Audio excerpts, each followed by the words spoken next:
మన ప్రాణమిత్రుడు, మన కొరకు మరణము గెలిచి తిరిగి లేచి మనలను తన రక్తముతో సంపాదించుకునిన ఈ లోకములో అందరికన్నా మిన్నైన గొప్ప స్నేహితుడు, నమ్మదగిన స్నేహితుడు, నిజ స్నేహితుడు, విడువని స్నేహితుడు, యథార్థపరుడైన స్నేహితుడు, మనలను ఆశీర్వదించదగిన స్నేహితుడు, యోగ్యత లేని మనలను స్నేహితులుగా పిలుస్తున్న మన స్నేహితుడు, మన రక్షకుడైన క్రీస్తు వారి పేరిట ప్రతి ఒక్కరికి స్నేహితుల దినోత్సవ శుభాకాంక్షలు తెలియజేస్తున్నాను. ఒకవేళ ఎవరో ఫ్రెండ్స్ లేరనుకుంటే ఇప్పుడు నేను చెప్పిన ఆయన నీకు స్నేహానికి సరిపడతాడు.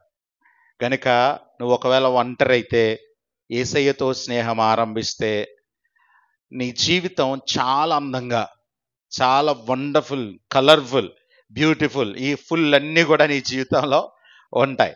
సో నీ జీవితాన్ని ఫుల్నెస్గా, సంపూర్ణంగా, నిండుగా చేయగలిగిన స్నేహితుడు. గనుక ఈరోజు స్నేహితుల దినోత్సవము గనుక ఆ సందర్భానుకూలమైన దేవుని వాక్యాన్ని నేర్చుకున్నాం. ప్రభువా నీకు వందనాలు. నిజమే, దాసులని పిలువక స్నేహితుడా అని మమ్మల్ని పిలుస్తున్నావు. నువ్వు పిలవడానికి అర్హుడవు గాని పిలిపించుకొనదగిన అర్హత మాలో లేదు. అయినా మొదట మీరే ప్రేమించారు, మీరే మమ్మల్ని స్నేహితులని పిలిచారు, మీ స్వారూప్యములోనికి మార్చబడాలని ఆశపడుతున్నారు. గనుక నీ వాక్యము ద్వారా మాతో మీరు మాట్లాడి మీ చిత్తాన్ని, మీ ఉద్దేశాన్ని బయలుపరచమని, నీ స్వరమును మాకు వినిపింపచేయమని, నా నోటి మాటలు మా అందరి హృదయ ధ్యానము మీ దృష్టికి అంగీకృతములగునట్లు చేయమని యేసు నామమున ప్రార్థిస్తున్నాను పరమ తండ్రి, ఆమెన్. క్రీస్తునందు ప్రియ దైవజనమా, అద్వితీయ రక్షకుడైన ప్రభువు నామమున మరొకసారి ఉదయకాల శుభములు తెలియజేస్తున్నాను. ఆది కాండము 18వ అధ్యాయం మొదటి 15 వచనాలు, యోహాను సువార్త 15వ అధ్యాయము 7వ వచనము నుండి 15వ వచనం వరకు గల భాగములు చదవగా మనం వినియున్నాం. యోహాను సువార్త 15వ అధ్యాయములో 14-15 వచనాలు నేను చదువుతూ ఉన్నాను. నేను మీకు ఆజ్ఞాపించు వాటిని చేసిన ఎడల మీరు నా స్నేహితుల యుందురు. దాసుడు తన యజమానుడు చేయుదానని ఎరుగడు గనుక ఇక మిమ్మును దాసులు అని పిలువక స్నేహితులని పిలుచుచున్నాను. క్రీస్తునందు ప్రియమైన వారలారా, పరిశుద్ధ గ్రంథంలో అత్యంత ప్రాముఖ్యంగా స్నేహబంధానికి చాలా శ్రేష్టమైన స్థాయిని దేవుడు ఇచ్చారు. స్నేహబంధానికి చాలా విలువనిచ్చి ప్రభువు ఇశ్రాయేలీలను స్నేహితులుగా సంబోధిస్తారు. హోషేయ గ్రంథంలో మహా ఎండకు కాలిన అరణ్యములో స్నేహించాను అని. సో జాగ్రత్తగా గమనిస్తే పరిశుద్ధ గ్రంథ చరిత్రలో ఇశ్రాయేలీలు కాకుండా ఇద్దరిని ఇండివిజువల్గా, వ్యక్తిగతంగా ఇద్దరిని స్నేహితులు అని ప్రభువు సంబోధించారు. ఎవరెవరండి చెప్పాలి? మొదటి వ్యక్తి ఎవరు? ఇప్పుడు మనం ఏదైతే చదివామో అబ్రాహాము గారు. రెండవ ఆయన గట్టిగా అమ్మా మోషేనా? నిజమేనా? ఏమన్నా డౌట్స్ ఉందా? ఎస్, మోషే. అబ్రాహాము ఒక స్నేహితుడు, మోషే గారు కూడా దేవునికి స్నేహితుడని దేవుని చేత పిలువబడ్డారు. సో ఈరోజు అబ్రాహాము గారి జీవితంలో నుండి దేవుని స్నేహం ఎలా చేయొచ్చో, దేవునితో స్నేహం కలిగి ఉంటే ఏ మధురమైన అనుభవాలు ఉంటాయో, దేవునితో స్నేహం చేస్తే దేవుడు మన జీవితాలను ఎలా మారుస్తాడో కొన్ని అద్భుతమైన అనుభవాలు, సంగతులు మనం నేర్చుకుందాం.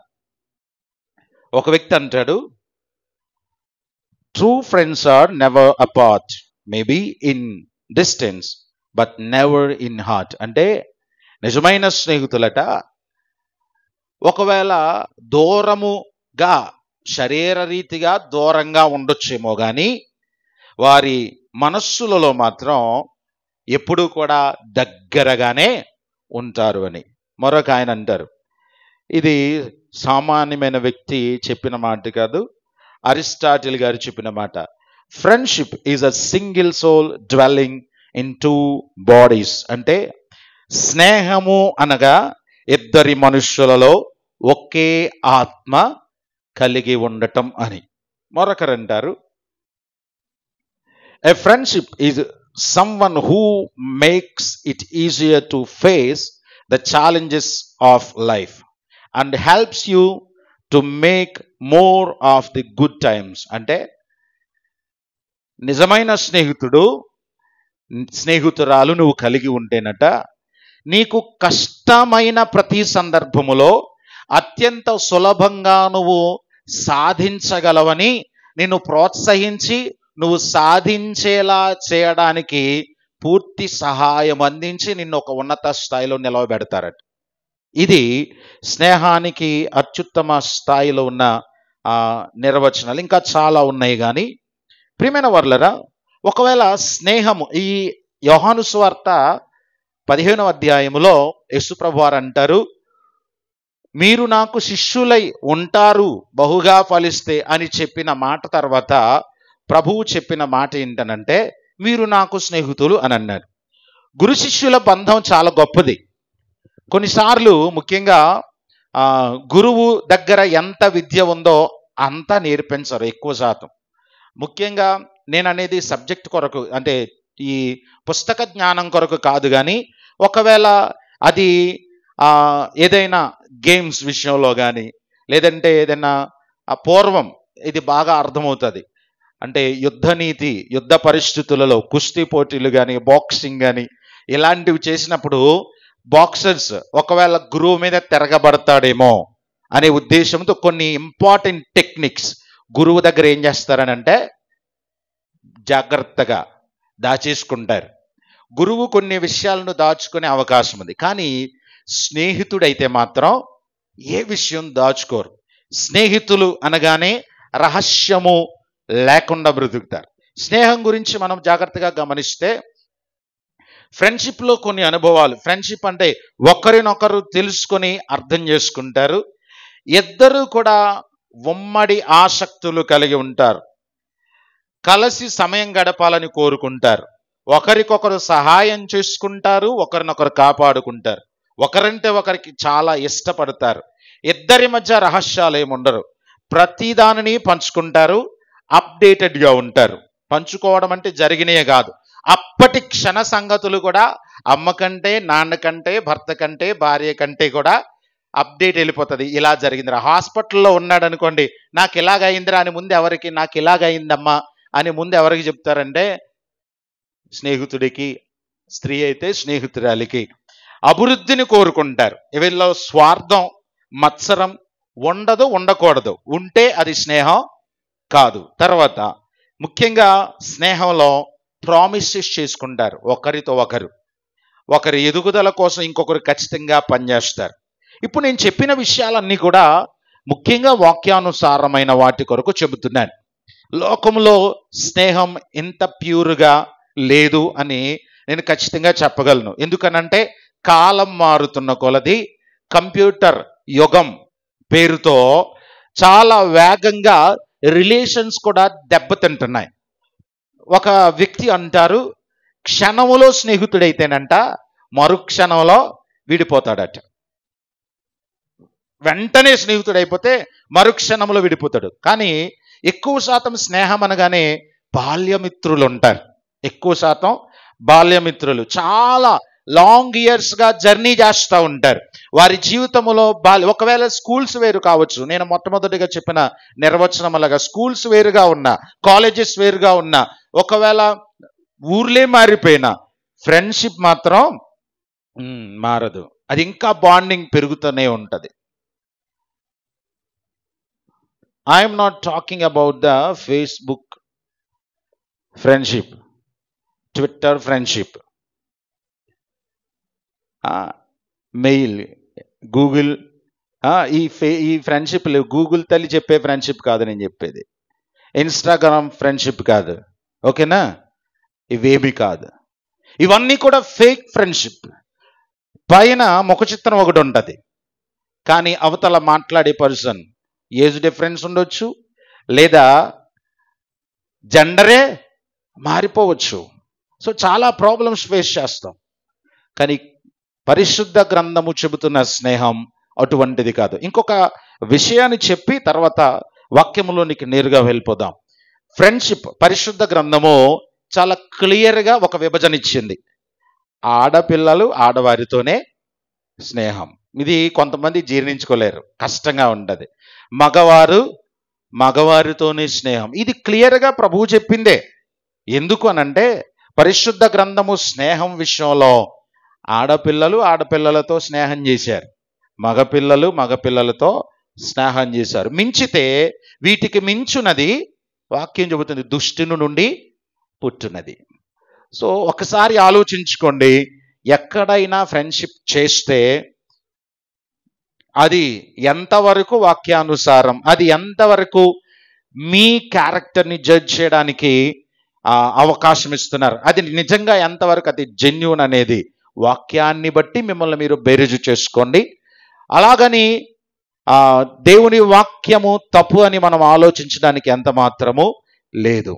ముఖ్యంగా లోక స్నేహము దేవునితో వైరం. ఇంకొక మాట జ్ఞాపకం చేసుకుంటే, లోకము నుండి వచ్చే ప్రతిదీ దుష్టుని నుండి పుట్టినది. సో ఏ స్నేహమైనా నిన్ను దేవునికి, దేవుని సన్నిధికి, దేవుని సహవాసానికి దూరం చేస్తుంది అని అంటే, ఒక స్నేహాన్ని బట్టి, ఒక వ్యక్తిని బట్టి దేవుని సహవాసానికి నువ్వు దూరం అవుతున్నావు అనంటే నువ్వు క్లియర్గా గమనించాలి, అది ఖచ్చితంగా వాక్య విరుద్ధమైన, దేవుడు అంగీకరించని రిలేషన్ అని నువ్వు పర్టికులర్గా నువ్వు అర్థం చేసుకొని ముందుకు వెళ్ళాలి. సో దేవుని వాక్యాన్ని బట్టి మనం గమనిస్తే, ఈ ఫ్రెండ్షిప్ అనే అంశాన్ని ధ్యానం చేస్తే చాలా సుదీర్ఘమైన సమయం పట్టేస్తుంది. కానీ దేవుని వాక్యానుసారంగా మనము కొన్ని విషయాలు జ్ఞాపకం చేసుకుందాం. దేవుని వాక్యంలో అబ్రాహాము గారి కొరకు పాత నిబంధనలోను క్రొత్త నిబంధనలోను చాలా గొప్ప విట్నెసెస్ ఇవ్వబడ్డాయి. యెషయా గ్రంథము 41వ అధ్యాయములో ప్రవక్త అయిన యెషయా గారు చెబుతున్న మాట, నేను ప్రేమించిన నా స్నేహితుడైన అబ్రాహాము వంశస్థులారా అని సంబోధిస్తాడు. యాకోబు పత్రిక 2వ అధ్యాయం 23వ వచనములో నా స్నేహితుడైన అబ్రాహాము వంశస్థులారా అని అంటాడు.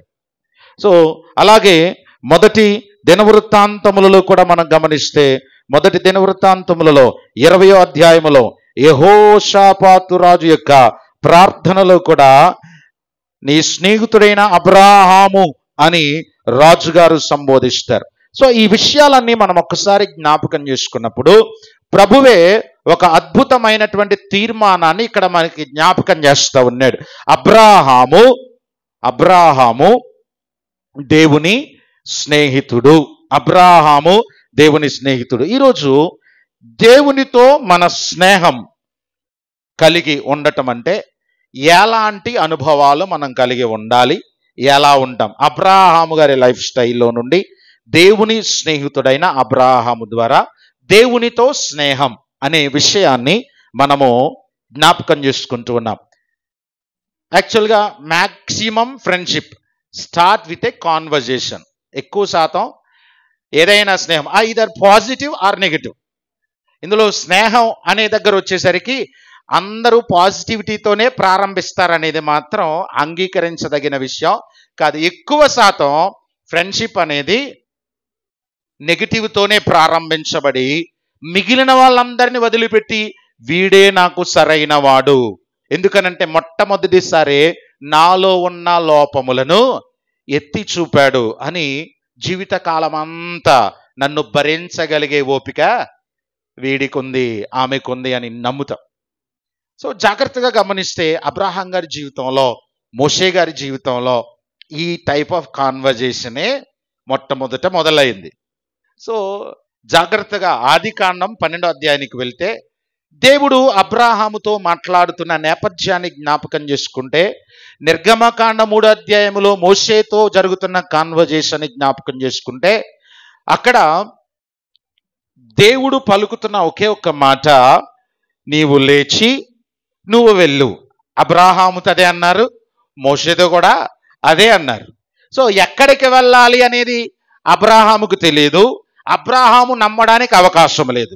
అక్కడ మోషే గారికి కూడా నువ్వు చెబుతున్నంత సులభంగా నేను అక్కడికి వెళ్ళి చేయగలిగే పరిస్థితులు నాకు లేవు. నమ్మకానికి అవకాశం లేని సందర్భాలు, వీళ్ళ శక్తిని వీళ్ళ సామర్థ్యాన్ని వీరు గుర్తెరగలేని పరిస్థితుల మధ్య దేవుడు అంటున్నాడు, నేనున్నాను, నేను చెబుతున్నాను, నేను పంపిస్తున్నాను, నువ్వు వెళ్ళు అని అంటున్నాడు.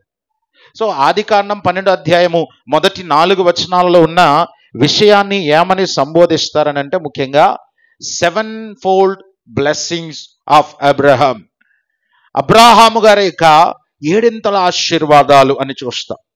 సో ఆ అద్భుతమైన దేవునికి అబ్రాహాము గారికి వచ్చిన ఆ కాన్వర్జేషన్ని మనం జ్ఞాపకం చేసుకున్నప్పుడు ఒక్క మాటలో మనము దీన్ని నమ్మొచ్చు. ఆదికాండం 15వ అధ్యాయం 6వ వచనం. ఆదికాండము 15వ అధ్యాయం 6వ వచనం. అతడు యెహోవాను నమ్మెను, ఆయన అది అతనికి నీతిగా ఎంచెను. అబ్రాహాము దేవుని నమ్మెను. సో మొదటి విషయం ఏంటనంటే, నీ స్నేహం దేవునితో ఉన్నదా లేదా అనేది చెప్పేది నీ విశ్వాసం. విశ్వాసం, దేవుని నమ్మకముతో, దేవుని పట్ల విశ్వాసముతో నీ స్నేహం ఆరంభం అవ్వాలి, అవుతుంది. దేవుడెవరు తెలియలేని పరిస్థితుల మధ్య, లేదా చిన్నప్పటి నుంచి క్రైస్తవ కుటుంబంలో పుట్టి పెరిగిన, కొన్నిసార్లు అమ్మ చెప్పింది, నాన్న చెప్పాడు, నా భార్య భక్తిపరురాలు, నా భర్త భక్తిపరుడు, ఈ కారణాలతో కొన్నిసార్లు చర్చికొచ్చి ఇంకా దేవునితో సంబంధం లేకుండా ఉన్న పరిస్థితులలో కొందరికి దేవుడు ఒకానొక సందర్భములో ఆయన ప్రత్యక్షత, ఆయన ప్రసన్నత, ఆయన అనుభవములోనికి నడిపిస్తాడు. అప్పుడు ముందున్న భక్తిపరులు అని ఎవరైతే చెబుతామో వారికంటే ముందు వరుసలోనికి ఈ భక్తులు పరిగెట్టుకుని వెళ్ళిపోతుంటారు. సో జాగ్రత్తగా గమనిస్తే, అబ్రాహాము దేవుని నమ్మెను, అది అతనికి నీతిగా ఎంచబడెను అనే సమయము మనము జాగ్రత్తగా 15వ అధ్యాయములో గమనించాం. ఆ 15వ అధ్యాయానికి వచ్చేసరికి అబ్రాహాము గారి వయస్సు 85 సంవత్సరాలు. అబ్రాహాము గారు ఏ వయసులో దేవుణ్ణి నమ్మారు అని అంటే 75వ ఏట నమ్మారు. ఈ 10 సంవత్సరాలలో అబ్రాహాము రిలేషన్ ఎలాగ కొనసాగింది?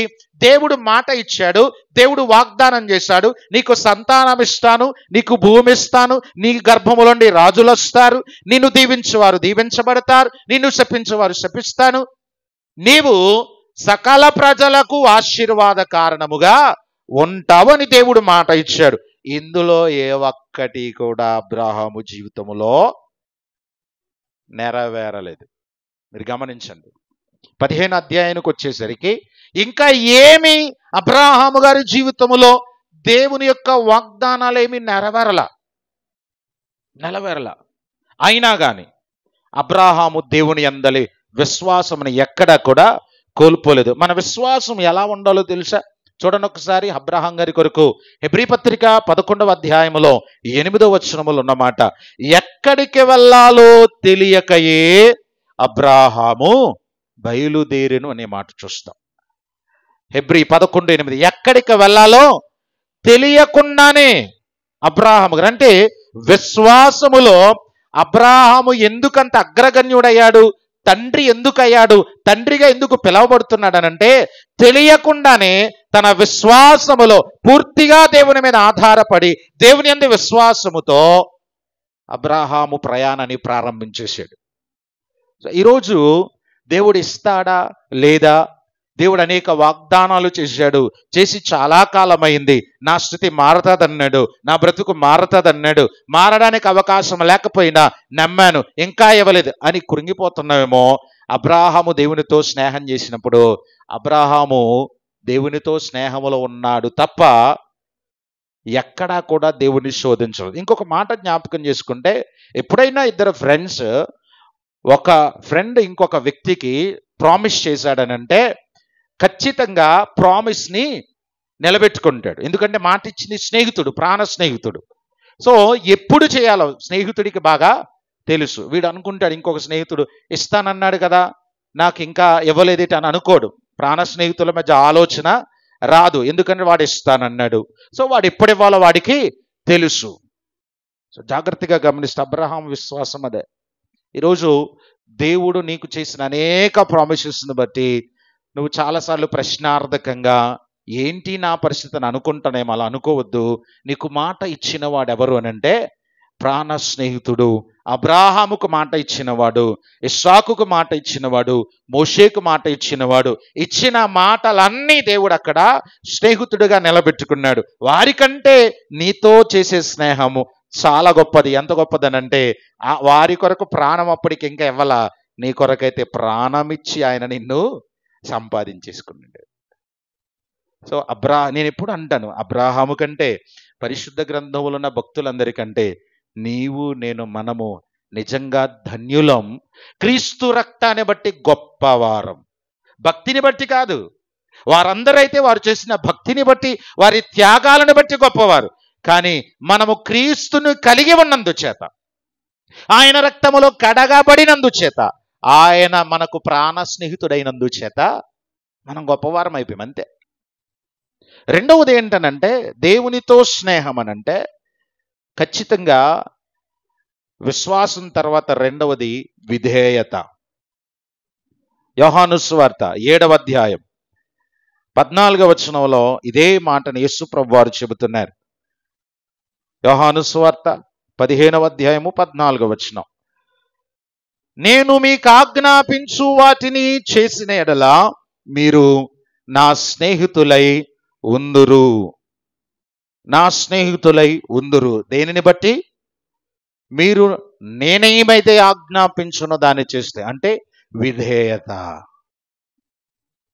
అబ్రహాము ఫ్యామిలీకి నేను ధ్యానించినప్పుడు నాకు అనిపించిన ఒక టైటిల్ ఏంటనంటే అన్క్వశ్చన్డ్ ఫ్యామిలీ. ఈ ఫ్యామిలీ అంతా కూడా ప్రశ్నించని కుటుంబం.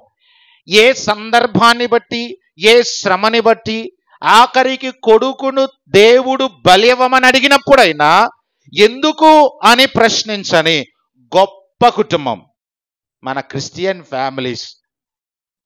ఎన్నిసార్లు ఒకవేళ పైకంటే ఏమవుతుందో అని పైకి అనకపోయినా మనసులో ఎన్నిసార్లు ఆ ప్రశ్నలు తలెత్తాయా?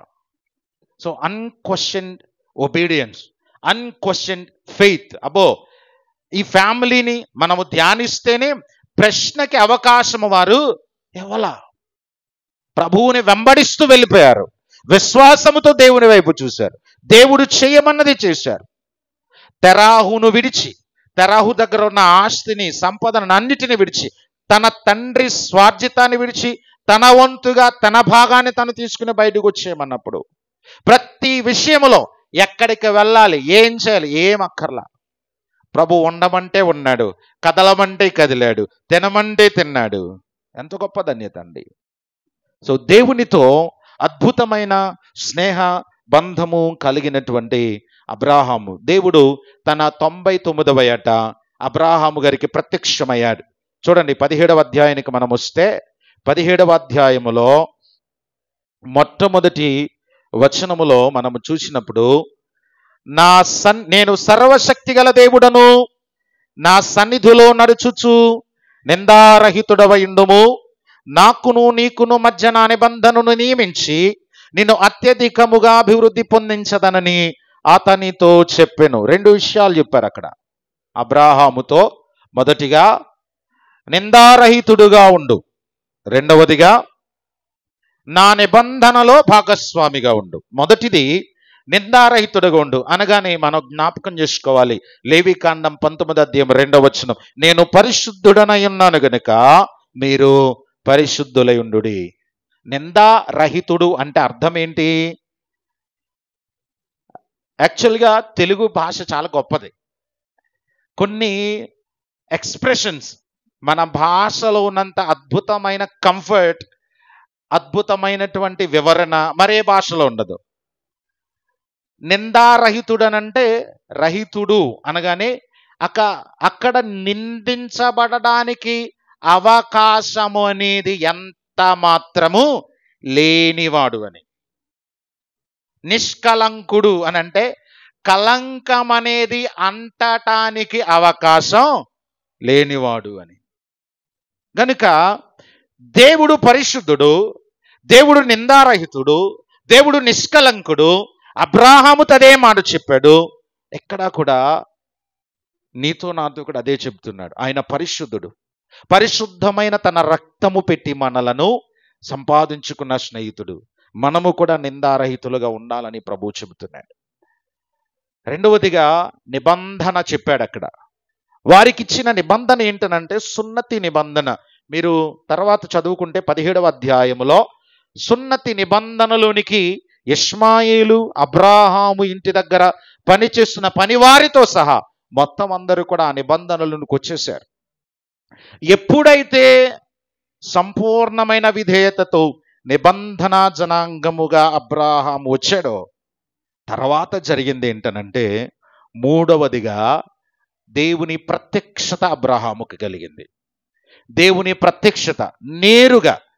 ఈ ప్రత్యక్షత ఎలాంటిది అనంటే, అంతకుముందు దేవుడు మాట్లాడినా, అంతకుముందు దేవుని యొక్క స్వరములు విన్నా, అంతకుముందు అనేక పర్యాయములు దేవుని యొక్క ప్రత్యక్షతలు అనుక్షణము దేవుడు అనుభవిస్తూ వచ్చిన అబ్రాహాము గారి జీవితంలో ఇక్కడ మాత్రం పర్టికులర్గా 18వ అధ్యాయంలో మాత్రం డైరెక్ట్గా నేరుగా, ఇక మీడియేటింగ్ అనేది ఎక్కడెక్కడ, మధ్యవర్తిత్వం అనేది ఎక్కడ లేకుండా నేరుగా దేవుని ప్రత్యక్షత, దేవుని యొక్క అద్భుతమైన నడిపింపు అబ్రాహాం గారి జీవితంలో చూస్తాం. అబ్రాహాము గారి జీవితంలో ఈ ప్రత్యక్షతను మనం ఒక్కసారి ఆలోచించినప్పుడు ఆదికాండము 18వ అధ్యాయానికి వచ్చేసరికి, ఎప్పుడైతే వీరు నిబంధన జనాంగానికి వచ్చారో విధేయత కలిగిన వారిగా ఉన్నారో దేవుని వాక్యం చెబుతుంది, విధేయులు ఆశీర్వదించబడతారు. విధేయత వలన దేవుని ఆశీర్వాదాలన్నీ వస్తాయండి. అవిధేయత వలన ఉగ్రత వస్తుంది అని వాక్యం చెబుతుంది. కనుక విధేయుడైన అబ్రాహాము ఆశీర్వదించబడుతున్న నేపథ్యాన్ని మనం ఒకసారి ఆలోచిస్తే చూడండి. ఎండవేళల 18వ అధ్యాయం 1వ వచనములో, ఎండవేళల గుడారపు ద్వారమందు అబ్రాహాము కూర్చుండి ఉన్నప్పుడు యెహోవా అతనికి కనబడెను. అతడు కన్నులెత్తి చూచినప్పుడు 3 మనుషులు అతని ఎదుట నిలవబడి ఉండిరి. ఎండలో మిట్ట మధ్యాహ్నం అబ్రాహాము గారు దేవుని ప్రత్యక్షతను అనుభవిస్తున్నారు. కళ్ళు తెరిచారు. కళ్ళు తెరిచి చూసేసరికి నేరుగా 3 వ్యక్తుల ఆయన ఇంటికి వస్తున్నట్లుగా అనిపించిందట. వెంటనే చూశాడు. ముఖ్యంగా ఆయన ఉన్న ప్రాంతము ఎడారి అరణ్య ప్రాంతం. సో ఎండమావులు. ఆ ఎండలో ఎదురుగా వస్తున్న వ్యక్తులు ఎవరో అంత తొందరగా గుర్తుపట్టే అవకాశము ఉండదు. అలాంటిది చాలా స్పష్టంగా దేవుని ప్రత్యక్షతను అనుభవించాడు. ఎంత ఎక్కువ కాలం ఆయన స్నేహం చేస్తున్నాడో మనం చూస్తున్నాం. 25 సంవత్సరాలుగా ప్రభువుతో స్నేహములో ఉన్నాడేమో. వస్తున్నవాడు స్వయంగా నా ప్రాణ స్నేహితుడు, నా స్థితిని మార్చినవాడు, నా నిజమైన దేవుడు అని గుర్తిరిగి పరిగెత్తుకుని వెళ్ళిపోయాడు. బాల్యమిత్రులను చూసినప్పుడు చూడండి, మన జీవితంలో ఎంత ఉత్సాహం వస్తుందో, ఎంత ఆనందం వస్తుందో. బాల్యమిత్రులను మనం కనుగొనగానే ఇప్పుడు 70 సంవత్సరాలు, 80 సంవత్సరాలు, 90 సంవత్సరాలు ఉన్న దేవుని భక్తులు మన సంఘంలో ఉన్నారు. మీకు మీ బాల్య వయస్సులో ఉన్న స్నేహితుడు కనబడితే సడన్ గా ఎక్కడికి వెళ్ళిపోతారు మీరు? అర్జెంటుగా చిన్నపిల్లలు, మనవడు మనవరాలు వచ్చి అమ్మమ్మ, నానమ్మ, తాతయ్య చిన్నపిల్లోడు అయిపోయాడు. అప్పుడు ఆ అమ్మమ్మో నాయనమ్మో చెప్తుంది, మీ తాతయ్య తన ఫ్రెండ్ని కలుసుకున్నాడు కదరా, గనుక అక్కడికి వెళ్ళిపోయాడు. సో వయస్సు ఆ సందర్భంలో మోకాల నొప్పులు, మెడ నొప్పులు ఏం గుర్తుకురావు. ఫ్రెండ్ వస్తున్నాడనే వార్త వస్తే ఒకవేళ ఎంత బలహీనుడైనా ఒక ఫంక్షన్కి కానీ పిలిచామనుకోండి, ప్రాణ స్నేహితుని పిలిస్తే గెస్టులందరినీ రిసీవ్ చేసుకోవడానికి భార్యకి పిల్లలకి అప్పగించేస్తాడు. వచ్చిన వాళ్ళందరూ ఈయన ఎదురుగా ఉంటాడు, ఎవరిని పట్టించుకోడు. హాయ్ సార్ అంటే ఓకే సార్ లోపలికి వెళ్ళండి, భార్య తను ఉంది, వాళ్ళు ఉన్నారు, చూసుకుంటారు. ఎందుకు? ఈయన వెయిటింగ్ ఆయల కోసం కాదు, ఎవరి కోసం? ఎవడో ఓ ముసలోడు వస్తాడనమాట. ఎంతకీ ఆ ముసలోడు ఎవరు అని అంటే బాల్యమిత్రుడు.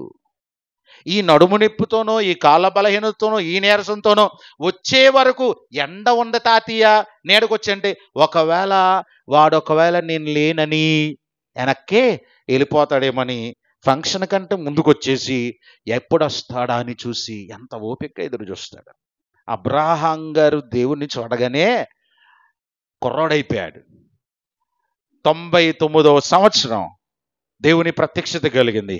100 ఏండ్ల సమయంలో వస్తున్నాడు దేవుడు. రాగానే పరిగెత్తుకుని వెళ్ళిపోయాడట. రెండవదిగా పరిగెత్తుకుని వెళ్ళిపోయి 2వ వచనంలో చూస్తే నేల మట్టుకు వంగి సాష్టాంగ నమస్కారం చేశాడు.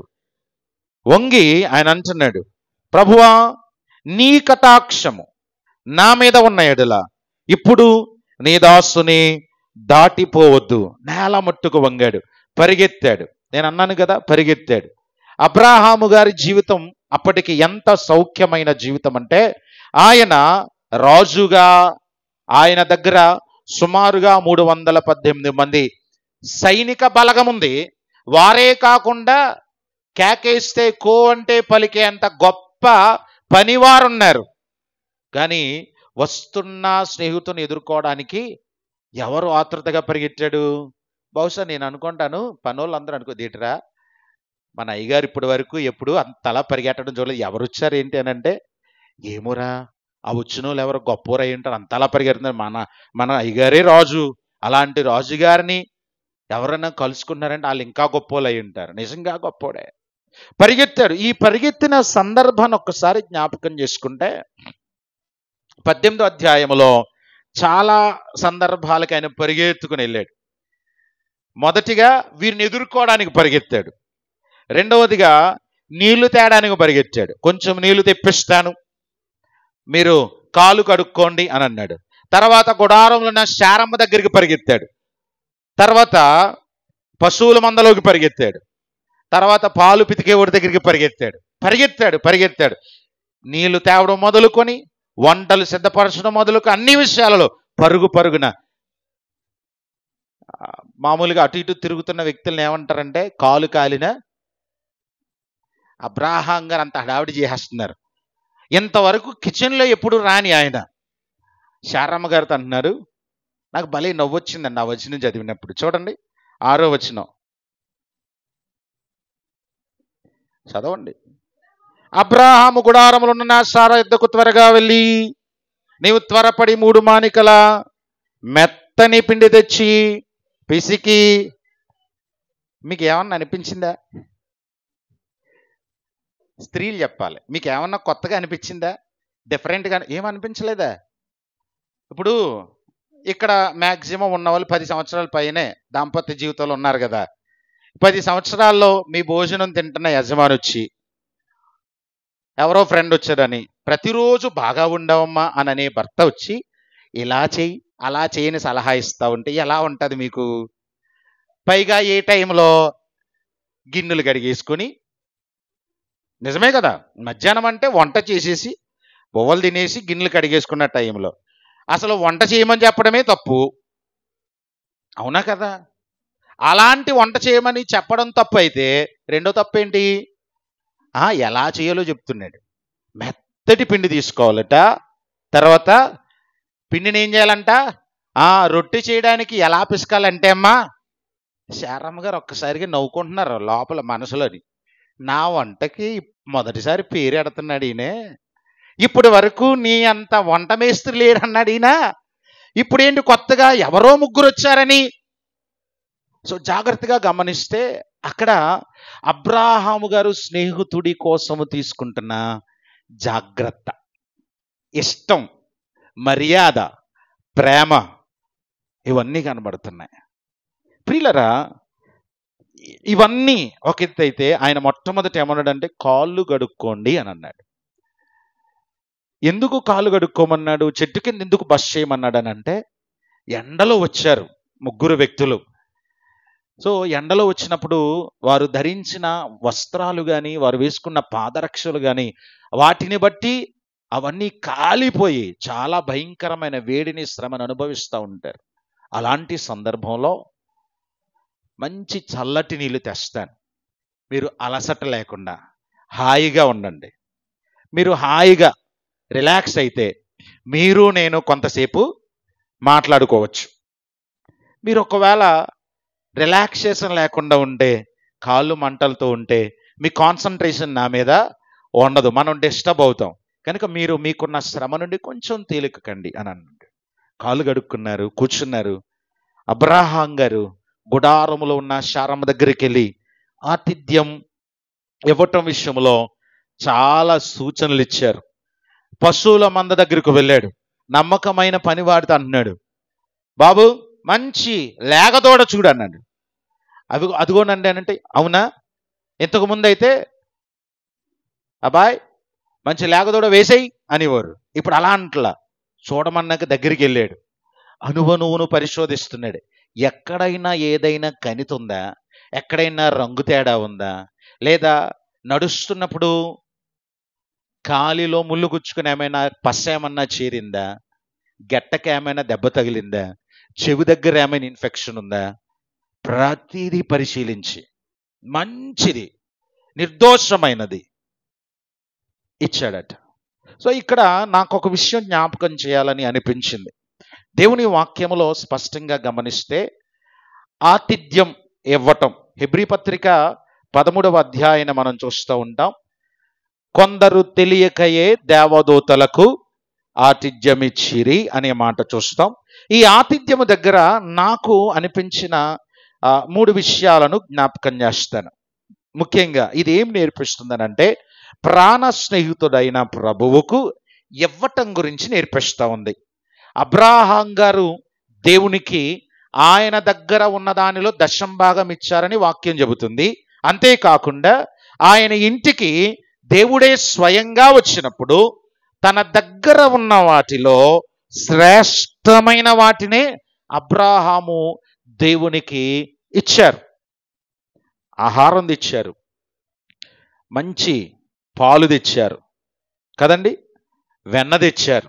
ఇవన్నీ తర్వాత ఉన్న ప్రయాణానికి, తర్వాత ఆయన చేయబోతున్న ప్రయాణానికి బలమిచ్చేవిగా ఆయన భావించాడు. సో జాగ్రత్తగా గమనిస్తే ఇవి మనము దేవునికి ఇచ్చే విషయంలో మనల్ని ఆలోచింపచేసే విషయాలు. నీ విశ్వాసం, నీ విధేయత కనబడేది ఎక్కడ అనంటే దేవునికి ఇచ్చే దగ్గర. దేవునికి ఇచ్చే విషయంలో మన విధేయత, మన నమ్మకత్వం బహు జాగ్రత్తగా మనము కాపాడుకోవాలి. దేవునికి ఇచ్చే విషయంలో ఎక్కడా కూడా మనము దేవుని సంపదని, దేవుని సొమ్ముని దొంగిలించడానికి వీలు లేదు. అబ్రాహాము చాలా చురుకైన వాడు. వృద్ధాప్యములు కూడా శ్రేష్టమైన వాటిని ఇచ్చాడు. అబ్రాహాము ఏమిచ్చాడు శ్రేష్టమైనదంటే కొడుకునిచ్చేశాడు కదండి, కొడుకునిచ్చేశాడు. వాక్యం చెబుతున్నమాట. ప్రభువు కూడా ఇస్సాకును బలిగా అంగీకరించాడు. యాకోబు పత్రిక చెబుతుంది అదే మాట, హెబ్రీ పత్రిక అదే చెబుతుంది. కనుక కొడుకునిచ్చిన దానికంటే మించిన గొప్ప ఆస్తి ఇంకొకటి ఇంకా లేదేమో. మరి దేవుడు ఈ ఉదయకాలమున నేను జ్ఞాపకం చేస్తూ ఉన్నాడు, నీ రాబడి అంతటిలో, నీ ఆస్తి అంతటిలో ప్రథమ ఫలము, దశమ భాగము దేవునికి ఇచ్చి దేవుని శోధించమని వాక్యం చెబుతుంది. నీ ఆస్తిలో భాగమిమ్మని అంటుంది. పాత నిబంధన కాదు, క్రొత్త నిబంధనలో కూడా. కొత్త నిబంధన ఇచ్చేదైతే పాత నిబంధన కంటే మించింది. పాత నిబంధన దశమ భాగమే అడిగారు. క్రొత్త నిబంధన ఏంటో తెలుసా? నీవు అభివృద్ధి అవుతున్న కొలది, శాలరీయే కాదు, శాలరీ ద్వారా నువ్వు కొన్ని ప్రాపర్టీస్ సంపాదించుకుంటున్నావు, నువ్వు డెవలప్ అవుతున్నావు. నువ్వు డెవలప్ అవుతున్నా నీ అభివృద్ధి అంతటి నుండి దేవుడు ఏమడుగుతున్నాడో తెలుసా? భాగం ఇమ్మంటున్నాడు. అపోస్తలుల దగ్గర సంఘం ఏం చేశారు? తమ చర స్థిర ఆస్తులన్నిటినీ కూడా పెట్టారు. ఇప్పుడు ఆస్తులు ఇవ్వమని ఎవరు చెప్పటం లేదు, కానీ ఇచ్చేవారు కూడా ఉన్నారు. సమర్పణ కలిగి తమ శక్తికి మించి ఇచ్చిన వారు ఉన్నారు. కానీ వాక్యం చెబుతున్నట్లుగా నీవు దేవునికి ఇచ్చే విషయంలో అబ్రాహాం వంటి ఆసక్తి కలిగి ఉన్నవా? చాలాసార్లు దేవునికి ఇచ్చే విషయంలో నేను ఇంత ఇస్తున్నానని అనుకుంటాం. కానీ యోబు గ్రంథం చెబుతున్న మాట ఏంటో తెలుసా? 41వ అధ్యాయంలో 14వ వచనంలో యోబు గ్రంథము ద్వారా తెలియజేస్తున్న మాట, నేను తిరిగి ఇయ్యవలసి ఉండునట్లు ఎవడైనను నాకేమైనను ఇచ్చినా ఆకాశ వైశాల్యమంతటి క్రింద ఉన్నదంతయు నాదే గదా అని ప్రభు అంటున్నాడు. యోబు గ్రంథం 41వ అధ్యాయం 14వ వచనం. చాలాసార్లు 11వ వచనం గమనించండి. 11వ వచనం, చాలాసార్లు దేవునికి ఇచ్చే విషయంలో నాది, నా భాగం, నా జీతం అని అనుకుంటాం. కొరింథీ 2వ పత్రిక 9వ అధ్యాయం 10వ వచనం చెబుతున్న మాట ఏంటో తెలుసా? విత్తువానికి విత్తనమును తినుటకు ఆహారమును దయచేయు దేవుడు. అంటే నీ ఉద్యోగం, నీ జీతం, నీ ఉద్యోగానికి కావలసిన నీ సామర్థ్యం. ఉద్యోగం ఇచ్చిన తర్వాత ఉద్యోగం చేసే సామర్థ్యం లేకపోతే ఏమవుద్ది? జ్ఞానం లేకపోతే ఏమవుద్ది? ఇవ్వబడిన డ్యూటీ సక్రమంగా చేసే శక్తి లేకపోతే ఏమవుద్ది? జీతం పడుతుందా? ఉద్యోగాన్ని ఎగ్గొట్టేసుకుంటే అండి, ఉద్యోగంలో యాబ్సెంటీస్ ఎక్కువైతే ఉద్యోగం ఉండే అవకాశం ఉంటుందా? ఇవన్నీ విషయాలలో సామర్థ్యం ఇస్తుంది, నీ ఉద్యోగ భవిష్యత్తును కాపాడుతుంది. లేదా ప్రతిదినం ఒకవేళ కూలి పని చేసుకుని కష్టపడే వ్యక్తివైతే ప్రతిదినము ఆరోగ్యం ఇచ్చి మరుసటి రోజుకి కావలసిన శక్తినిచ్చి, నిన్నంతా నడుము పడిపోయింది, నిన్నంతా నిలువగా నుండి పనిచేసావు, నిన్నంతా పారకొట్టు చేసావు, నిన్నంతా నడుస్తూనే ఉన్నావు పనిని బట్టి, మరలా మరుసటి రోజుకి శక్తినిచ్చి బలహీనురాలేవి కాకుండా నిలబెడుతుంది ఎవరు? ఆ వచనం యొక్క అర్థం అదే. విత్తువానికి విత్తనం, తినుటకు ఆహారము దయచే దేవుడు. సమస్తము ఇచ్చింది దేవుడైతే నాది అని నువ్వు భావిస్తున్నావు చూడు, అది దేవుడు మెచ్చుకునేది కాదు. ఖచ్చితంగా దేవుని సన్నిధికి, దేవుని ఆహారపు నిధిలోనికి రావలసిన భాగము నీవు తేవాలి. ఆకాశ వాకిళ్ళు తెరిచి పట్టజాలనంత విస్తారమైన దీవెనలు ఇచ్చే శ్రీమంతుడైన దేవుడు నిన్ను అంత ఉన్నత స్థాయిలో ఆశీర్వదించాలి అని అంటే ఖచ్చితంగా నువ్వేం చేయాలో తెలుసా? అబ్రాహాములాగా ఇవ్వాలి, యోబులా ఇవ్వాలి, యాకోబులా ఇవ్వాలి, యోసేపులా ఇవ్వాలి, మోషేలా ఇవ్వాలి, ఇశ్రాయేలీలా ఇవ్వాలి. ఇశ్రాయేలీలు ప్రత్యక్ష గుడార నిర్మాణ సమయంలో ఎలా తెచ్చారట తెలుసా? వచనం చదివారు ఎప్పుడన్నా? ఒకసారి చూద్దాం. నిర్గమకాండం 36వ అధ్యాయం 6వ వచనం. నిర్గమకాండం 36:6. మోషే పరిశుద్ధ స్థలమునకు ఏ పురుషుడైనను స్త్రీ అయినను ఇక మీదట ఏ అర్పణైనను తేవద్దని ఆజ్ఞాపించెను గనుక పాలెమందంతటా మాట చారించిరి. ఆ పని అంతయు చేయనట్లు దాని కొరకు వారు తెచ్చిన సామగ్రి చాలినది, అది అత్యధికమైనది. చరిత్రలో ఇక తేవద్దు బాబోయ్ అని చెప్పిన అనౌన్స్మెంట్ ఎక్కడైనా వస్తే అది ఇక్కడే. చాలు అనేంత వరకు తెచ్చారట. ఇశ్రాయేలీల ఆసక్తి అది. ఈరోజు వాక్యం వింటున్నా నీవు గమనించాలి. దేవునికి ఇచ్చే విషయంలో నువ్వు ఎలా ఉన్నావు? ప్రాణ స్నేహితుడైన ప్రభువు ఆయన దగ్గర లేక కాదు, ఆయన నీకు ఇచ్చాడు, నీకివ్వడం నేర్పిస్తున్నాడు. ఒక ధనవంతుడు, ఒక పేదవాడు ఇద్దరు స్నేహితులయ్యారు. ఇద్దరు స్నేహితులై వెళ్తున్నప్పుడు ప్రతి సందర్భంలో ధనవంతుడే ఖర్చు పెడుతుంటాడు. పేదోడు అనుకుంటాడు, నా చేతితో నా స్నేహితుడు ఒక టీ అన్నా ఇప్పిస్తే బాగుండని. ఈ ధనవంతుడైన స్నేహితుడు కూడా అనుకుంటాడు, నా స్నేహితుడు ఇబ్బంది పడుతున్నాడేమో, అస్తమాను నేను ఖర్చు పెడుతున్నానని. అని ఆ చిన్నోడు, ఆ పేద స్నేహితుడు ఇవ్వగలిగే హోటల్ దగ్గర ఆపుతాడు. దాహం వేస్తుందిరా, డబ్బులు కూడా లేవు అంటే, ఒరే నా దగ్గర ఉంది, తాగుతావా? వీడు ఎంత సంబరపడతాడో. ఎందుకు? ఇప్పటి వరకు ఖర్చు పెడుతున్న వాడికి, ధనవంతుడైన వారికి నేను ఒక టీ, ఒక కూల్ డ్రింక్, ఒక వాటర్ బాటిల్, యాక్చువల్గా లేక కాదు, ఫోన్ చేస్తే పొలమని వచ్చేస్తాయి. కానీ వాడికున్న ఇన్కన్వీనియన్స్ని పోగొట్టి నువ్వు నేను సమానమే. 10 రూపాయలు ఖర్చు పెట్టినోడు నేను ఖర్చు పెట్టానని ఫ్రెండ్ భుజం మీద చెయ్యేసి తాగరా ఇంకేమన్నా కావాలని అడుగుతాడు. ఎక్కడ 10 రూపాయలు ఖర్చు పెట్టి. ఈ స్నేహంలో ఎక్కడ ఆ వేరియేషన్ ఉండదు. ఇక్కడ ఆపడానికి కారణమే వాడికున్న ఇన్కన్వీనియన్స్ పోగొట్టి, నువ్వు నాకు పెడుతున్నావు, నేను నీకు పెడుతున్నాను, నేనిచ్చేదానికంటే నువ్వు పెట్టిందే ఇప్పుడు గొప్ప అని చెప్పి తోటి స్నేహితుని గణపరచడం. వాక్యం ద్వారా కూడా ఈరోజు నేర్పిస్తున్న మాట ఏంటనంటే, ఇవ్వటం అంటే దేవుడు అన్నీ ఇస్తున్నాడు. నీకు దేవుడిచ్చిన దానిలో దేవుని భాగాన్ని దేవునికి ఇవ్వమని చెప్తున్నాడు. ఇవ్వటం అనేది కృపావరం అని వాక్యం చెబుతుంది. ఇవ్వటం అనేది దైవ లక్షణం. ఇవ్వటం అనేది విశ్వాసానికి సాదృశ్యం. ఇవ్వటం అనేది విధేయతకి సాదృశ్యం. ఇవ్వటం అనేది ఇప్పుడు చెప్పాను చూడండి, ఇద్దరు స్నేహితుల్లాగా నీవు కూడా దేవుని స్నేహితుడివి. సో దైవ లక్షణము కలిగి ఉన్నావని చెప్పే ఒక అద్భుతమైన గుణలక్షణం ఇది. గనుక దేవునికి మనము ఇచ్చే వారముగా ఉండాలి. ఇక్కడ అబ్రాహాము గారి జీవితాన్ని మనం ఆలోచించినప్పుడు, అబ్రాహాము గారు దేవునికి అద్భుతమైన రీతిలో ఇచ్చాడు, దేవుని ఘనపరిచాడు. ఆతిథ్యం విషయంలో అబ్రాహాము గారి వంటి గొప్ప వ్యక్తి మరొకరు లేరేమో. సో జాగ్రత్తగా గమనిస్తే ఆదికాండము 18వ అధ్యాయానికి మనం వద్దాం. ఆదికాండం 18వ అధ్యాయంలో మరలా చెబుతున్నాను, శారమ్మ గారితో అబ్రాహాం గారు అన్నమాట, మెత్తని పిండే మెత్తగా పిసికి మంచిగా రొట్టెలు ఇగో కాల్చినప్పుడే అవి బాగా పొంగాలి, అవి అలా గిచ్చితే చక్కగా పొరల కింద రావాలి.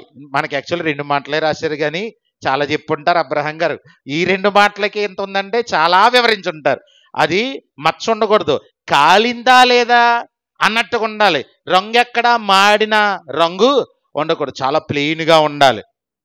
ఇప్పుడు మటన్ తీసుకొచ్చి అమ్మా జాగ్రత్తగా వండు, ఎలాగంట జాగ్రత్తగా వండు, రుచిగా వండు, ఉప్పు ఎలాగే కారం ఇలాగే, దించే ముందు అలా కొంచెం గరం మసాలా వేసి దాని మీద దించేసిన వెంటనే సన్నగా తరిగిన కొత్తిమీర అలా చల్లి మూతెట్టేస్తే అమ్మ బాగుంది. ఏం చెప్తున్నారు ఈయన?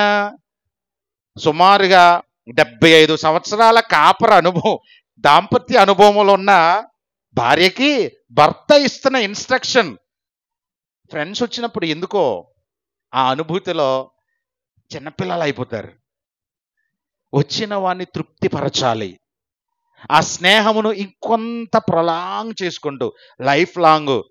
ఎప్పుడో చూశాను నా స్నేహితుని, రాకరాకొచ్చాడు, ఒరే ఇప్పుడే తినొచ్చానంటే నీకేమిష్టమో చెప్పరా? మైసూర్ పాక్ ఇష్టమా? ఒక్క నిమిషం రా అమ్మ మైసూర్ పాక్ అంటే చెయ్యి. వద్దురా పేకల వరకు తినొచ్చాను రా అంటే, నా దగ్గర ఏం తినవా, ఏం తీసుకోవా? అబ్రహాం గారు అదే సాష్టంగా పడిపోయి నన్ను దాటిపోవద్దు. అసలు అబ్రాహాం గారి ఇంటికి రావాల్సిన ప్రయాణం కాదు అది. ఏ ప్రయాణం అసలు? సొదొమ గొమొర్రా కొరకైన ప్రయాణం. స్నేహితుడి మాట కాదనలేక పని వేగాన్ని తగ్గించి ప్రభు ఆగిపోయాడు. సొదొమ వైపు వెళ్లాల్సిన అడుగు అబ్రాహాం ఇంటి దగ్గర ఆగిపోయింది. ఈ కంగారులో శారమ్మ దగ్గర ఏం మాట్లాడుతున్నారో తెలియట్లేదు ఈయనకి. పనుల దగ్గరికి వెళ్ళి ఏం ఆజ్ఞాపిస్తున్నారు, ఇదేంటిరా మన అయ్యగారి పశువుల మందలో ఏది కూడా నిర్దోషమైంది ఉండదు కదా, అలాంటి ఉంటే ముందే తీసేస్తారు కదా, పని కట్టుకుని వచ్చి నువ్వు వెతుకుతున్నారేంటి అని ఆశ్చర్యపోతున్నారు పనులు. అయ్యగారు నేను నీకు తెలియదురా, ఆయనకి ఏది ఇష్టమో నీకు తెలియదు అంటున్నాడు. సో దేవునికి ఇస్తే అంత శ్రేష్టంగా, అంత ఉత్సాహంగా, అంత ఇష్టంగా, అంత ప్రేమగా దేవునికి ఇవ్వాలి. స్నేహానికి సాదృశ్యం ఇవ్వటం. అవతలోడు ఖద్దరు బట్టలు అట్టొచ్చు, నీ దగ్గర కాటన్ చొక్కాయే ఉండొచ్చు. వాడిచ్చిన ఖద్దరు చొక్కా వేసుకున్నప్పుడు నువ్వెంత గొప్పగా, అతడెంత గొప్పగా ఫీల్ అయ్యాడు. నువ్విచ్చిన కాటన్ షర్ట్ కూడా అందరూ ముందు వేసుకుంటారు. రే మా ఓడిచ్చాడు రా, చూసారా ఎంత బాగుందో, నేను ఇచ్చే బట్టలు అసలు ఎంత బాగుండవురా అయినా వాడు వేసేసుకుంటాడు, ఎంత గొప్పగా చెప్పుకుంటుంటాడో. ఎందుకనంటే అక్కడ స్నేహం. దేవుడు కూడా ఆయన జీవితానికి ఇచ్చేసిన, నువ్విచ్చే దశంభాగం కోసం, నువ్విచ్చే ప్రథమ ఫలం కోసం, నీవిచ్చే హృదయములో ఆ చిన్న స్థానం కోసం చాలా గొప్ప గొప్పగా చెప్పుకునే దేవుడు, ప్రాణ స్నేహితుడు. అట్టి స్నేహితుడిని కలిగి ఉన్నాం. ఆయనకి ఎంత ఇస్తే మనం ఆయన తృప్తిపరుస్తాం? సరే, ఇప్పుడు స్నేహంలో అత్యంత ప్రాముఖ్యమైన విషయం ఏంటనంటే ఇతరుల పట్ల శ్రద్ధ చూపుతాం. ఈ ఇద్దరు స్నేహితులు కలిసి వీళ్ళిద్దరూ గొప్పవారే, కానీ ప్రక్కన ఎవడైనా నాశనం అయిపోతుంటే, ఒరే ఒక రికమెండేషన్ చేస్తాను నీకు, నీ దగ్గర ఉద్యోగం ఉంది కదా, మనోడు అదే మన ఫలానా స్నేహితుడు ఉన్నాడు కదా, వాళ్ళ కొడుక్కి ఉద్యోగం లేదురా, చాలా దయనీయ స్థితిలో ఉన్నారు అంటే, సరే నువ్వు చెప్పావు కదరా, రేపు వచ్చే మన ఆఫీస్కి అంటూ ఉంటారు. సొదొమ గొమొర్రా విషయములో మొర్ర కూడా అలాంటిదే. నీకు అర్థమైందా? రహస్యాలు ఉండవు స్నేహితుల మధ్య. దేవుడు ఒక మాట అన్నాడు అక్కడ. నేను అన్న మాట నేను బైబిల్లోంచి చెప్పిందే. చూడండి 18వ అధ్యాయములో 17వ వచనం. అప్పుడు యెహోవా, నేను చేయబోవు కార్యము అబ్రాహామునకు దాచెదనా. అంటే అబ్రాహాముకి ఇప్పటి వరకు ఒక్క సీక్రెట్ కూడా లేదు కదా నాకు అబ్రాహాముకి మధ్య. నేను ఎందుకు వచ్చానో చెప్పకుండా నిష్క్రమిస్తున్నానేంటి అని పనిగట్టుకుని ఆగి, సొదొమ గురించిన మొర్ర ఆకాశం నంటిందయ్యా, దాన్ని నాశనం చేయడానికి వెళ్తున్నాను అని అన్నాడు. కీర్తనలు 25:14లో యెహోవా యందు భయభక్తులు కలిగిన వానికి ఆయన మర్మమును దేవుడు బయలుపరుస్తానంటున్నాడు. అబ్రాహాము దేవుని మధ్య స్నేహం, అబ్రాహాము దేవుని పట్ల కలిగిన భయభక్తులు, రహస్యాన్ని దేవుడు బయలుపరిచి ఆయనకు చేయవలసిన కార్యమేంటో వ్యక్తపరిచింది. వెంటనే అబ్రహాం ఏం చేశాడు? ప్రార్థనను ప్రారంభించాడు. వెంటనే మోకరించాడు దేవుని సందులో, అయ్యా సొదొమలో 50 మంది ఉన్నారేమో, 55 ఉన్నారేమో, 40 ఉన్నారేమో, 30 ఉన్నారేమో, 20 ఉన్నారేమో, 10 మంది నీతిమంతులనైనా ఉంటే ఆ పట్టణాన్ని కాపాడుతావు. ఖచ్చితంగా నీ మాట ప్రకారం 10 మంది ఉంటే కాపాడుతాను. ఈ సందర్భంలో ఆయన అంటాడు, ధూళియు బూడిదనైన నేను నీతో మాటలాడా తెగించును. ప్రభువు కోపపడని ఎడల మరి ఎంత తగ్గింపు, స్నేహితుడే. సో ఈరోజు వాక్యం వింటున్న మనం గమనించాలి. స్నేహము నిలిచి ఉండాలనంటే విశ్వాసం ఉండాలి, స్నేహము నిలిచి ఉండాలంటే విధేయత ఉండాలి. స్నేహము ఉన్నది అని తెలియచేసేది రెండు, ఒకటి ప్రార్థన, మరొకటి వాక్య ధ్యానం. దేవుని వాక్యంలో కీర్తన 1:2 వచనంలో యెహోవా ధర్మశాస్త్రమునందు ఆనందించుచు దివారాత్రము దానిని ధ్యానించువాడు ధన్యుడు. అబ్రాహాము ఎప్పుడు ప్రార్థన చేసినా దేవునికి ఆనందం, దేవుడు ఎప్పుడు మాట్లాడుతున్నా అబ్రాహాముకి ఆనందం. తృప్తి కలిగించబడేది. తృప్తి కలగకుండా కళ్ళు తెరిచేవాడు అబ్రాహాము కాదు. మనం మాత్రం మన ప్రార్థన జీవితంలో అలా ఉండం. ఒక టైం పెట్టుకుంటాం, ఆ టైంలో గడగడగడగడగడ ఎవరో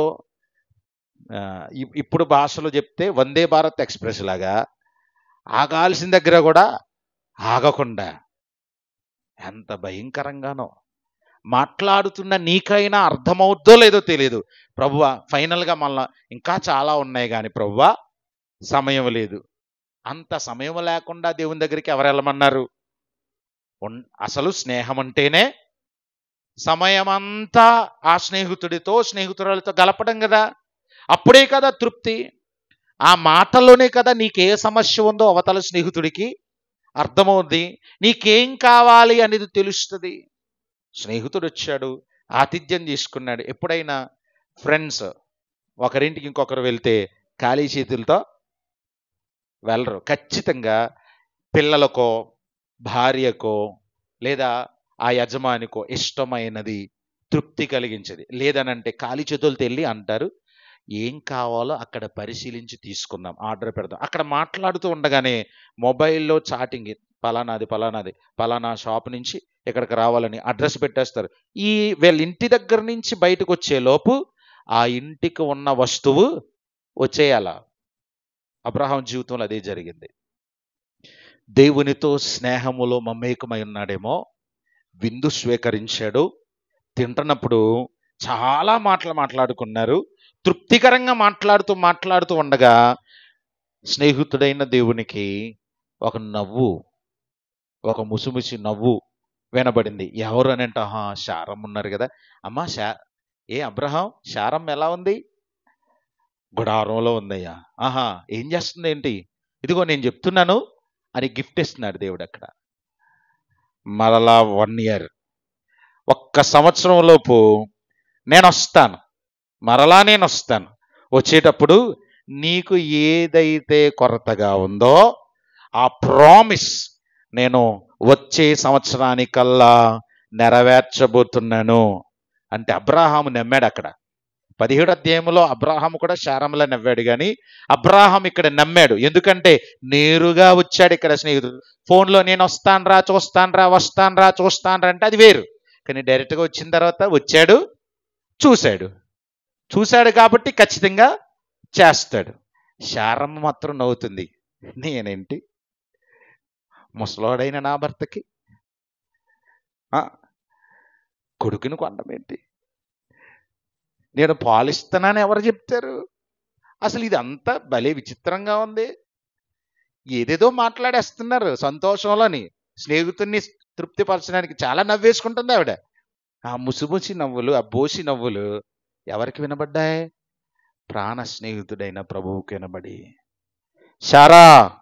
అమ్మా శారమ్మ, నువ్వు నవ్వావు. లేదు బాబోయ్, నేను నవ్వలేదంటాను. నువ్వు నవ్వావు.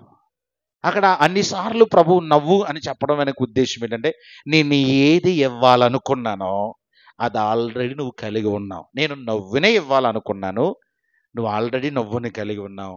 నీ జీవితంలో నేను ఆమేన్ అంటున్నాను అన్నమాట అది. ఇస్సాకంటే అర్థం ఏంటి? నవ్వు అని. సో జాగ్రత్తగా గమనిస్తే దేవుణ్ణి దేవుడుగా అర్థం చేసుకుంటూ వెళ్తే కొంచెం దూరంగా అనిపిస్తుందేమో. అందుకే ఆయన ఒక మెట్టు తగ్గి ఈరోజు మనతో ఏమంటున్నాడనంటే, నేను నువ్వు స్నేహితులం. సో ఫ్రెండ్ని చాలా బాగా అర్థం చేసుకునే అవకాశం ఉంటుంది. ఇక్కడ ఒక మంచి విషయాన్ని చెప్పి దేవుని వాక్యాన్ని ముగిస్తాను. నేను ఇందాక ఒక మాట చెప్పాను, స్నేహితుల మధ్య రహస్యాలు. ప్రస్తుత దినాలలో ఎక్కడైనా స్నేహంగాని బెడిసి కొడితే రహస్యాన్ని బట్టి బ్లాక్మెయిలింగ్ వస్తుంది. అందుకే ఈ లోక స్నేహం చాలా ప్రమాదకరం. అందుకే మీకా గ్రంథములో నీ ముఖ్య స్నేహితుని నమ్మొద్దు అని రాస్తాడు. కానీ ప్రాణ స్నేహితుడైన యేసయ్య అలాంటి వాడు కాదు. ఎందుకో తెలుసా? నువ్వు చెప్పినా చెప్పపోయినా, నీ లోపమేంటో, నీ పాపమేంటో, నీ దోషమేంటో, నీ కొరతలేంటో, నీ బలహీనతలేంటో, నీ అప్పు ఏంటో, నీకున్న ప్రతి పరిస్థితి ఆయనకు తెరిచిన పుస్తకం. ఆయన నీకు అర్థం కాకపోవచ్చేమో, కానీ నువ్వు బాగా ఆయనకు తెలుసు. మన రహస్యమంతా ఎరిగిన దేవుడు ఆయన ఎప్పుడు నిన్ను నన్ను త్రోసివేయలేదు. నిజంగా స్నేహములు ఎక్కడైనా బిడిసి కొడితే వెంటనే ఎత్తి చూపుతూ ఉంటారు లోపాలు. దేవునికి మనకి మధ్య అనేక సార్లు మనల్ని బట్టి ఫ్రెండ్షిప్ ఏమైంది? బ్రేక్ అవుతూ ఉన్నప్పుడు రహస్యాలు ఎరిగిన దేవుడు కంగారు పడే రహస్యాన్ని బట్టబయలు చేయకుండా నీతో ఆ స్నేహాన్ని అలాగే కొనసాగించాడు. అంత గొప్ప ప్రాణ స్నేహితుడు, అర్థవంతమైన స్నేహితుడు, నిజమైన స్నేహితుడు, విడువక ప్రేమించే స్నేహితుడు, మేలు కోరి గాయమును చేసే స్నేహితుడు, దుర్దశలో నీకు సహోదరుడుగా ఉండే స్నేహితుడు. అబ్రాహామును స్నేహితుడిగా చేసుకున్న దేవుడు, మోషేను స్నేహితుడిగా చేసుకున్న దేవుడు, నిన్ను నన్ను కూడా స్నేహితులు అని పిలుస్తున్న దేవుడు. అట్టి స్నేహితుడైన ప్రభువు ఏం చేశాడో తెలుసా? మన స్థితిని మార్చడం కోసం పాపమెరుగని ఆయన పాపిగా నిలవబడ్డాడు. దోషము చేయని ఆయన దోషిగా నిలవబడ్డాడు. రోగమే తెలియని ఆయన మన కోసం రోగగ్రస్తుడిగా స్వరూపమంతా సొగసంతా కోల్పోయాడు. నేరమే చేయని ఆయన నేరస్తుడిగా నిలవబడ్డాడు. నీకు నాకు సుందరమైన రూపం ఇవ్వడానికి తన రూపాన్ని కోల్పోయాడు. అలాంటి స్నేహితుడు ఈ లోకములో మనకెవరు లేరు గనుక ఆ దేవుడు నీ హృదయాన్ని కోరుకుంటున్నాడు. నీ జీవితం అంతటిపై అధికారం కోరుకుంటున్నాడు. అబ్రాహాము చేర్చుకున్నట్లుగా, అబ్రాహాము చేసినట్లుగా ఎడతెగని స్నేహము ప్రభువుతో చేస్తే నీ స్థితిని మార్చి, ఏదైతే నా వల్ల కాదు అని అనుకుంటున్నావో, అబ్రాహాము వయస్సు కనబడుతుంది అబ్రాహాముకి శారమ్మకి, కానీ దేవునికి కాదు. నీ స్నేహితుడైన ప్రభు, మన స్నేహితుడైన ప్రభువు చెప్తున్నాడు. మోషే కూడా అలాగే అనుకున్నాడు, అబ్రాహాము కూడా అలాగే అనుకున్నాడు. ఈరోజు నీ స్థితిని దేవుడు మార్చాలని ఇష్టపడుతున్నాడు. నువ్వు ఏ స్థితిలో ఉన్నా మోషే స్థితిని మార్చి నిలవబెట్టిన దేవుడు, అబ్రాహామును జనములకు తండ్రిగా నియమించిన దేవుడు నీ స్థితిని మార్చి నిన్ను ఆశీర్వదించి ఉన్నతమైన ఆశీర్వాదాలతో నింపడానికి ఇష్టపడుతున్నాడు. అట్టి కృప పరిశుద్ధాత్మ దేవుడు మనకు దయచేయునుగాక. ఆమేన్.